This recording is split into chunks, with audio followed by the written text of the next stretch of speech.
Should an astrologer tell you what to do?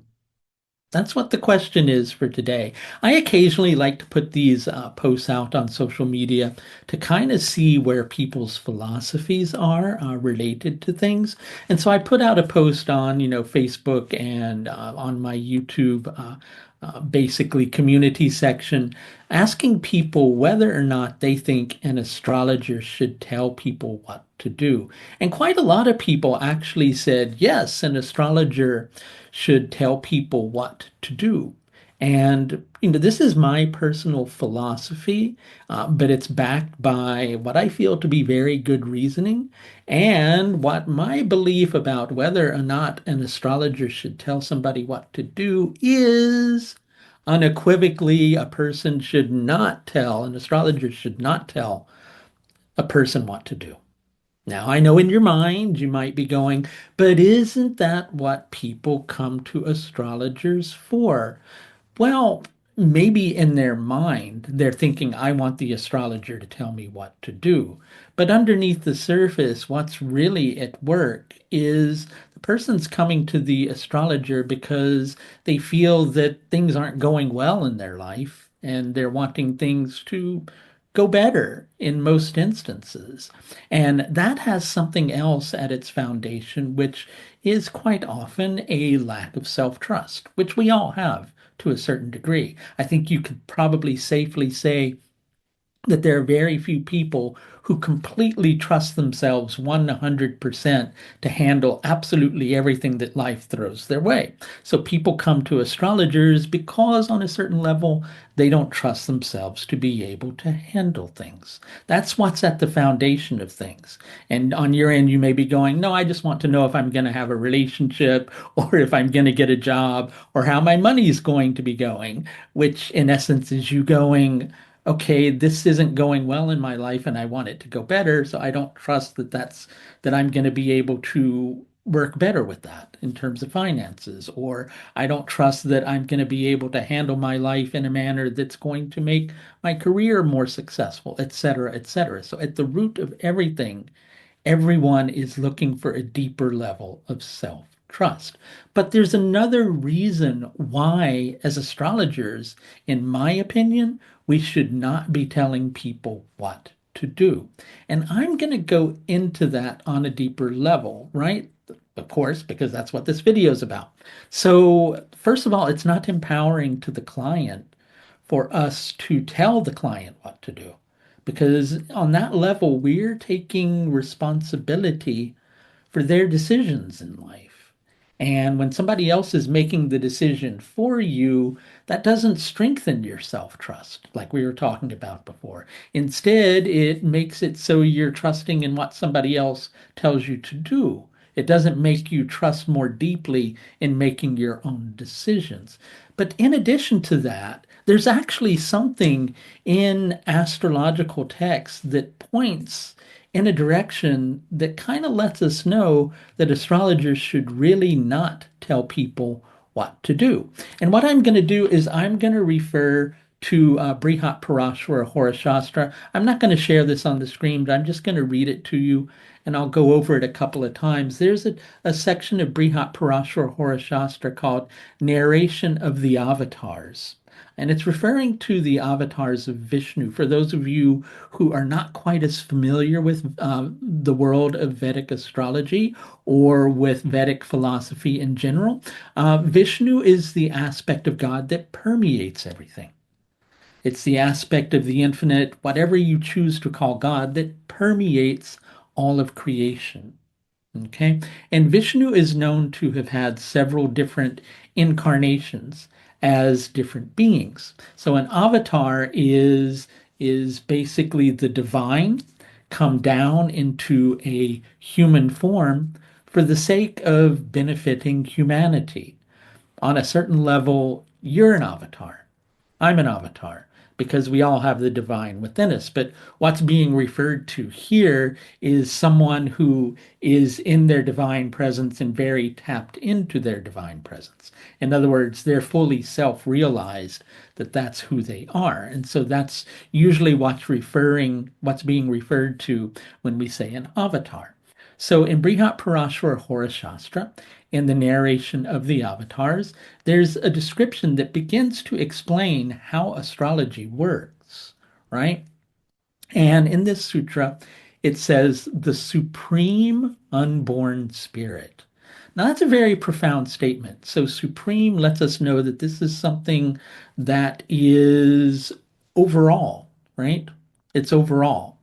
Unborn lets us know that it's something that is not confined to creation, it's unborn and its spirit. So the supreme unborn spirit, which is not fully connected to reality, has had many descents. In other words, it's come down into our existence or our reality. On a certain level, that's what you and I are. Okay?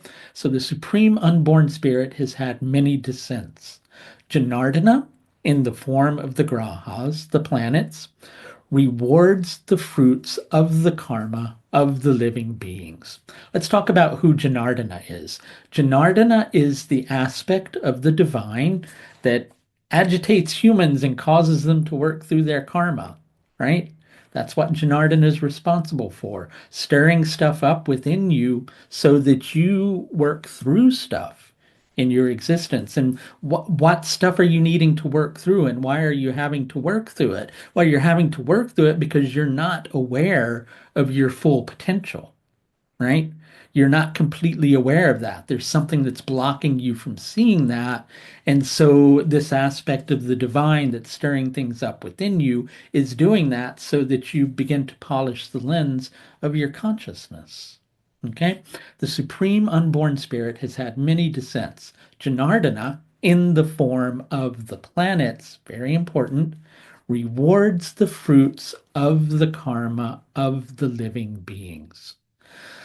Destroying the strength of the Daityas. The Daityas are the demonic race, but in Vedic philosophy, demons aren't always this evil thing. Demons are just unorthodox, more egocentric in nature. And that's us when, on a certain level, when we get caught up in our egocentrism, right? Now, let's refer to that word ego. Everybody has an ego. Everybody needs one for the sake of their own individuality while they're here negotiating the experience of consciousness until they become fully aware of who they are, at which point they don't need it anymore. Okay, so destroying the strength of the daityas, the more ego focused side of the individual, increasing the strength of the devas. The devas are more of the angelic forces, the higher awareness. Okay, so you could say destroying the strength of the lower awareness, the daityas, increasing the strength of the devas, the higher awareness, aiming to establish dharma, the path of righteousness. The auspicious births proceed regularly from the planets. Let's reread that. Destroying the strength of the Daityas, increasing the strength of the Devas, aiming to establish Dharma, the auspicious births proceed regularly from the planets. The avatar Rama from the sun, from the moon, the Yadu Lord Krishna. Sorry, my internet just did something funny. Nadasima from Mars, Buddha from Mercury, Vamana from Jupiter, Bhargava from Venus, Korma from Saturn, from Rahu Sukada, and from Ketu the avatar Meena, and all others are also planetary born. Okay, that's very important. So this is saying that the avatars of Vishnu are related to the planets, right? So they're higher strengths, these strong factors. And don't worry, we're going to get around to telling people what to do and what not to do, but we have to kind of work through this. So this is letting us know that the avatars of Vishnu are connected to the planets. But this part's really important where it says, and all others are also planetary born. That also refers to you and I. We also have the planets within us. That's why astrology works, okay? Those with Para Atma, Atma is soul, Para means supreme, so those with supreme soul as the larger portion are known as heavenly or more divine. So when we're more tapped into our divine potential, we're known as more divine, okay? Those with jiva as the larger portion are known as the living beings. We all have jiva within us too. Jiva is our individuality. It's the more animalistic side of our nature. It's us here in our individuality. Jiva means the living beings. Those with jiva as the larger portion are known as the living beings. So there's Para-Atman, supreme soul, and Jivatman, individual soul. The Para-Atma portion, the divine portion, has gone forth from the planets, the sun, etc., and given birth to Rama, Krishna, and all the avatars. Okay? Then they are absorbed at the end after concluding their purifying business, after concluding their responsibilities of purifying your consciousness and purifying all the world's consciousness, then they're absorbed back into the Supreme. The jiva portion, the individuals, me, you, etc., the living beings, the jiva portion goes forth and is born as humans, etc. And similarly, these also then melt at their end back into the imperceptible. So why is this important in terms of an astrologer not telling you what to do? Okay, I'll explain. Your horoscope is really just your karmic patterns. It's those things that rise and fall as you're on the path to becoming more aware of who you are. Your navigation system, your compass within that is your heart. Now, by heart, I don't mean the emotions, I don't mean your feelings, right? What I'm talking about when I'm speaking of heart is the concept that's more closely related to what's known as anahata, which is the heart chakra. Anahata means the sound that's made by two things not striking each other. It also means unwounded. So it means being whole, being more connected to who you are, knowing what your ethics are, knowing what inspires you, knowing what you believe in, and living in alignment with that. So your horoscope really is just your karmic patterns that rise to the surface while you're on the path of following your closest known understanding of yourself, right? So if an astrologer steps in and goes, you should do this, you should do that, your own compass isn't at work. Somebody else is telling you what to do. You're not using your own strength. It's not helping you. You may think, but yes, it is helping me. It's telling me how to get a job, or it's telling me how to make a lot of money, or it's telling me how to get a girlfriend. Here's the thing, right? The astrologer is there to present the information. We're here to say, your karmic patterns seem to say this, but we can't say, you should make this decision, right? So, in other words, I might look at your chart and I could see, hey, you need to learn a little bit more about surrender. Your chart indicates you need to learn about surrender. Your chart says you have a tendency to become really attached to the objects of your actions. Or your chart may say you have a tendency to think that everything should be easy, when in reality you're needing to learn that there are things in life you have to fight for, right? So these will show you the overall karmic path. But it's not the astrologer's responsibility to tell you what decision to make at that particular time. That's the astrologer taking on your karma, basically. If they tell you what to do, they're taking on your karma. They're becoming responsible for your karma. They're incurring more karma for themselves. And they're really, on a certain level, incurring more karma for you. So basically, the best way for them to work with you is not to tell you what to do, but to say, if even if it's a thing of knowing the karmic patterns that are there, it's a thing of going, okay, well, your chart says that you have a tendency to expect everything to be easy, and it's like your horoscope is wanting you to incorporate more of learning how to fight for certain things. There may be certain circumstances where you need to just go with the flow and think in terms of letting everything be easy, but that doesn't work in every circumstance. And there may be certain times where you're needing to learn how to fight for what you want. You can't say that it's going to be the same in every circumstance. So, for instance, um, if my chart shows me that I need to learn how to make things easier in a specific department, it doesn't mean, oh, so things can work better financially for me. I need to just leave my family. No, of course not. That's not what's there for me. We choose those things that we believe in, and we face the karmic patterns regardless. We should always make our decisions from here. An astrologer should not tell you what your decision should or should not be. They, as I mentioned before, they take on responsibility from doing so. They, on a certain level, are taking karmic responsibility for you. An astrologer's job in those instances is to just present the information. Perhaps ask you here and there, what do you want to do? Right?